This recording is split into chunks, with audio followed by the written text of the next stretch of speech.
Hello my friends and welcome. Let's go straight away to the good news. We have the confirmation that Ukraine definitely repelled Russian forces from Ivanivka. Roughly 26 of the Russian soldiers were imprisoned. I really like to see the blue colors on the map updates. So before it was the Russian infiltration attempt to Ivanivka, at first successful, but later on something went wrong.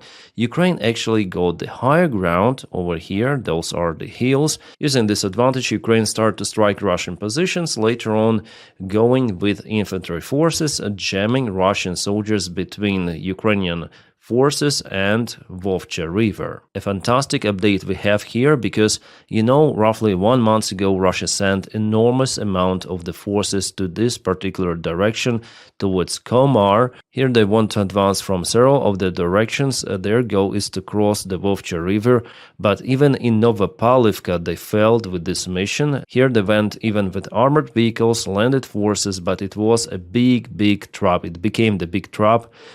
This settlement for Russians, so this operation completely failed for them. And the other update is coming from Mirnograd and Pokrovsk direction. There Russia went ahead from Promin with main forces. It was yesterday and it is today. You can see just a light advancement. Ukraine somehow still holds there in Mirnograd. As for the new losses in this region, let me check the other map. I usually check out Mayakovsk Analytic. He confirms the Russian army movement towards Mirnograd itself from Promen. Yes, they took this part of the field and some of the private households there. I already spoke about this tank that Russia lost, and this is the Grad system.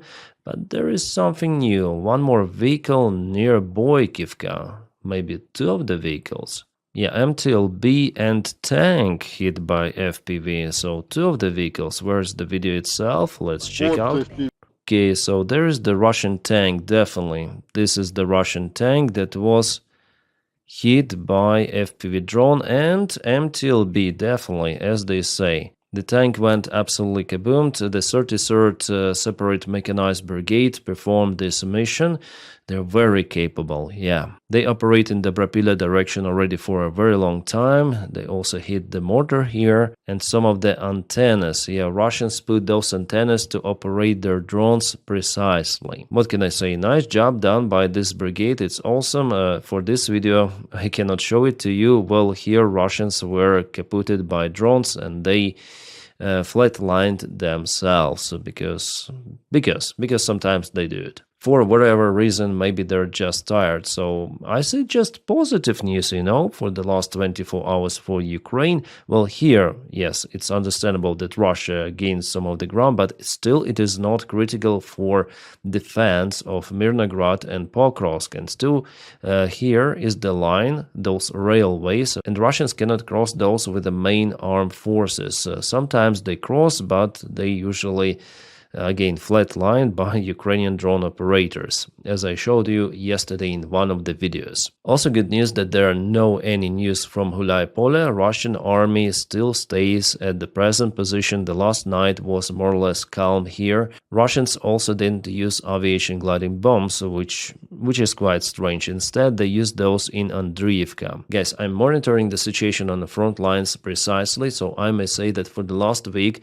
the offensive pace of the Russian army slowed down gradually. I'm not saying that they're bogged down completely. No, they still get some of the ground, but in Zaporizhia they're facing now the main defense line of Ukraine, and in Pokrovsk, the Brapila direction, well, Russian army is after all not that successful as it is said by the Russian military command or the Russian military bloggers. Still, there is the way out and way in for Ukraine. Yes, it's kind of risky for Ukraine to operate from and to Mirnograd pocket, and I already showed you how Ukrainian vehicles are just stockpiled out there. They've been hit by the drones, wrecked, but still it's not a catastrophic situation for Ukrainian armed forces. And many experts promised that Mirnograd would be 100% encircled. Maybe 3 weeks ago they said about the full encirclement of Mirnograd. I was never saying like that. I say that situation is very difficult and there is operational encirclement. It is out there still because Russia launches drones and artillery fire on a very specific spot, this bottleneck, yes, on the way in again and the way out. Well, still, I hope that Ukraine will be able to withdraw the forces very soon from Mirnograd. It is important to save the lives of our soldiers because they're needed to fight, continue to fight for Ukraine. Hopefully, there will be a rotation also because those guys are being in a very, very difficult situation for extensive period of time, so they require at least some of the vacation. Oh, Ukraine started to use the new strategy on the front lines. It is digging down a few of the trenches, forcing Russians to go into a very small ways. For example, like over here, there is a single road and lots of the trenches around. Ukraine is forcing Russians to go only one way and concentrates enough forces to demolish Russian convoys and so on. And not just anti-tank trenches and the Dragon Ts are being used, there is also a razor wire against infantry, so for Russians, it's no-go actually. They're concentrated into the small, very small bottleneck. Also, if they penetrate Ukrainian defense, they continue to use the same road again and again and again, and Ukraine strikes them constantly. It's very easy to target those supplies in this case. Oh, nice. It's the first recorded interception of the Russian Jet Shahid drone with the help of the standard drone interceptor. Awesome. So it works. Ukraine definitely knows how to shut down the Russian drones. Well, this Jet Shahid flies several times faster than the standard with a piston engine. But the FPV drone interceptors also may fly very fast. Right, guys, to the other news, oh my god, it seems like Russian economy, which is very dependent on oil, is going to suffer the next year 100%. Russia's Rosneft reports 70% fall in 9 months net income. Rosneft is the biggest oil company in Russia after Lukoil. By the way, recently it was sanctioned by United States of America. Putin was so surprised. Around 3 days ago, he spoke to the press of Russia and he said that definitely he was surprised with this move of Donald Trump, but he hopes that those sanctions soon will be lifted. And maybe Vitkov is going to Moscow for that sort of the purpose. To propel the Russian interests in front of Donald Trump, he would say that negotiations went very, very well and it's time to lift the sanctions from Russia and the Russian oil. That will be the main goal for Putin to tell for Vitkov.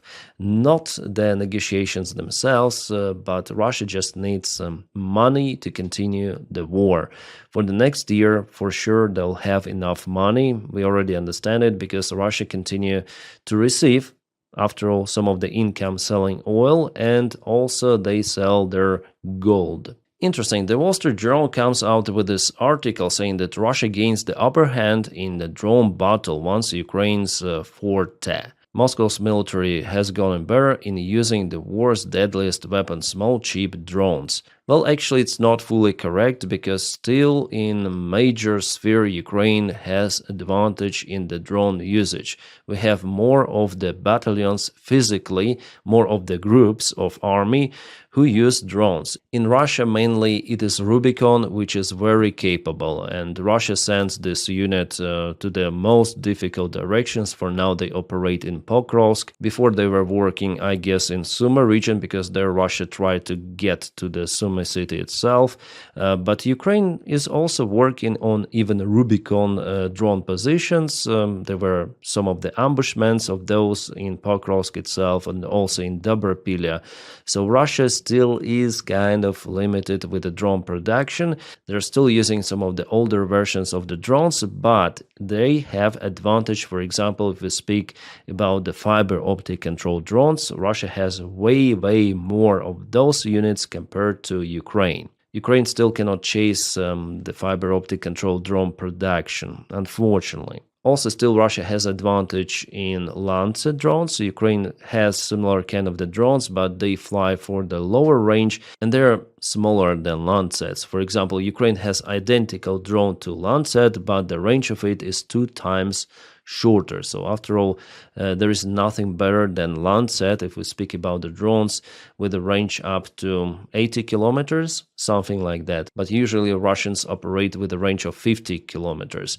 But with the current fiber optic controlled drones, Russians also may launch those for 50 kilometers. I mean, standard FPV may fly even that long, which is a new threat of this war. However, I may agree partially with this article that Russia is developing fast, and the next year they'll have probably the upper hand even in standard FPV drones usage, because Rubicon, it is also expanding. They work directly with China, they receive the spare parts. For them, it is way easier compared to Ukraine with mostly everything. Russians also start to use massively the mother drones that carry standard FPV drones for the longer range. You can see it over here. Different constructions.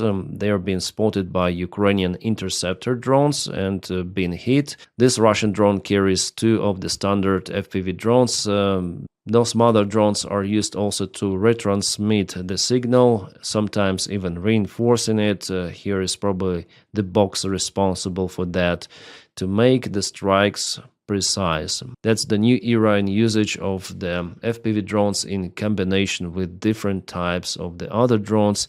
You also might do, by the way, some of the surveillance operation, coordination drones, artillery, everything. Yulian Rybka says that we have nothing to protect us against massive Russian drone attacks. The Kremlin is building kamikaze drone motherships that before their own attack in turn serve as repeaters for FPV kamikaze drones, and the range is 50 kilometers behind the front. We're so it's like that. Unfortunately, Europe, you need this is a very simple actually technology. If you look at this from perspective, yes, it's very simple, but it's on a very large scale. All of the drone production, Europe might have some fancy technologies, some very good warfare, but not massively in production. Drone systems should be improved and produced massively once again.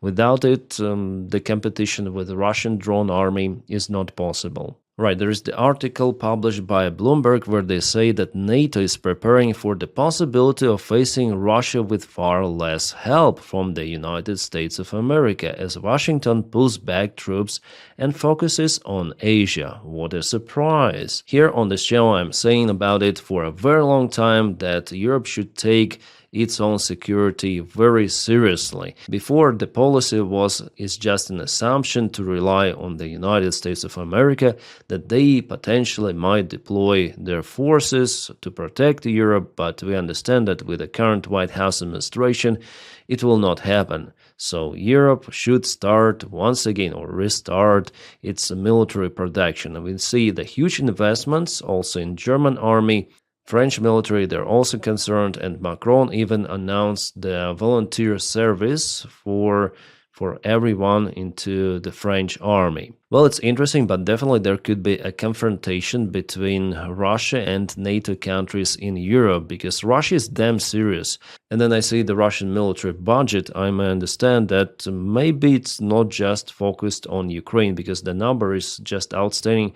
$165 billion for a single year. That's the huge investment. Way more than it was this year, so maybe Russia plans to expand its military capabilities the next year. A large war game in Romania showed European forces led by France practicing defense largely on their own, revealing serious weaknesses in logistics, air defense, intelligence, and long-range strike capabilities that still depend heavily on the United States of America. By the way, a couple of days ago, Poland activated its Patriot air defense because Russia launched their fighter jets kind of close to the NATO airspace, but didn't penetrate this time. Yeah, Russians flown MiG-31 equipped with Kinzhal hypersonic missiles, but as we know already, that missile is not that precise. So I definitely think that there could be some of the confrontation around Baltics in the coming maybe 2, maximum 3 years, even with the Ukrainian war in the hot phase. I think Russia, after all, it might risk using the part of its military to attack, for example, Suwalki corridor. Oh my god, El Pari wrote the article, the United States is no longer a partner for Europe, but rather a potential adversary or even a threat. Oh, Jesus Christ. With Donny, everything is possible. Well, I'm sure that the United States will not support Russia with military, at least like that. But this is a very big name for the United States nowadays. Europe is overly dependent on the United States in military, technological, and economic spheres, limiting its strategic autonomy. To change the situation, the EU has two options: gradually reduce dependence on the United States and significantly invest in its own defense technology and regulatory capacity.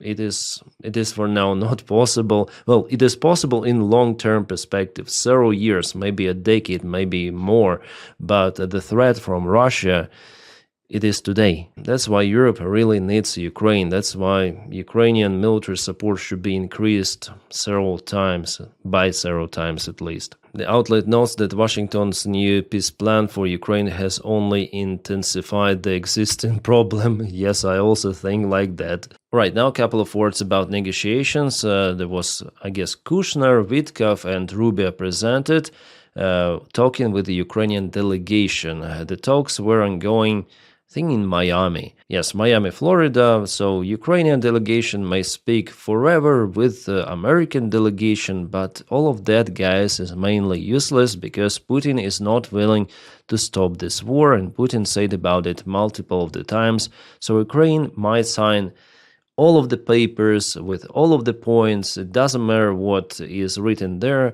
that Ukraine gives up all of the territories, including Moon, Mars, and the United States of America together with Alaska. Putin will not stop. Okay, so it is already evident, so those are basically for nothing. And Witkov on the meeting was looking kind of the visually fatigued because of the scandal he's sleeping not that well. Well, Witkov was calm. Rubio mostly was speaking. He says that the main goal is also to keep Ukraine as a sovereign country and to develop it later on after the war is over. But the war is not going to be over until Russia has the resources to make it happen, army men, military production, and all of that Russia may obtain from its allies, and also not so allies, because after all, Europe supports Russia more than Ukraine. Yes, it's like that. Europe spends more money for Russian fossil fuels and other products than for Ukrainian military support, so it means that this war is kind of strange as for me. I don't know why it is happening like that, but Europe should finally freaking wake up. Otherwise, they'll have to fight with Russia directly pretty much soon. And Donny will not help with that, absolutely. Maybe with some of the Patriot missiles, the same as what they do for Ukraine. We'll continue to sell our weapons. Why should we help our allies if there is a big, beautiful ocean between us, Something like that. He'll try to find out the excuse. And about the territorial concessions from Ukrainian side, well, Ukrainian soldiers see Trump plan as capitulation, even as they dream of peace. Nobody will make concessions on the territories because it's our land and we stand here. So Ukrainian soldiers, this agency NBC News, they spoke with the Ukrainian officers, and the officers say that even if they obtain the order to withdraw the forces from Donbass, they'll not commence to it, so they will stay there defending Ukraine. It is understandable. It's not that Zelensky is not willing to give up Donbass to Russia. Zelensky doesn't want to sign agreement. No, it's been supported by Ukrainian people and the Ukrainian army that Ukraine should not capitulate the most defended positions, which are in Donbass. It's evident, I guess, for everyone except Witkov, except Donald Trump and Putin. Putin is still delusional, but Putin at least saying that they want war to continue. He's saying about it openly. He's just not been heard by Donald Trump and Witkov. They live in their own personal bubble, thinking that Russia wants to stop this war. Also, the Wall Street Journal says that the real motivation behind the peace deal is to reestablish connections between the United States and Russia. Business as usual, nothing personal. The Wall Street Journal alleged that the real motivation behind Trump's eagerness to force Ukraine into an ugly surrender is the idea that a lot of people close to him can make a lot of money doing business and deals in Russia. So for Putin, Ukraine is just an obstacle, and if Ukraine is surrendered to Russia, it's kind of the good outcome, helps Trump to get more money for him and his family. Also, the several legacy media sources wrote that the United States will increase the pressure on Zelensky personally. They will also take into account the recent corruption scandal. I hope that Zelensky is not directly involved in that, I just hope, but investigation is still ongoing. Also, I heard that rumors that Naboo belongs to United States of America, that Naboo is used by USA to pressure Ukraine, to cause Ukraine to surrender. No, guys, those are just conspiracy theories.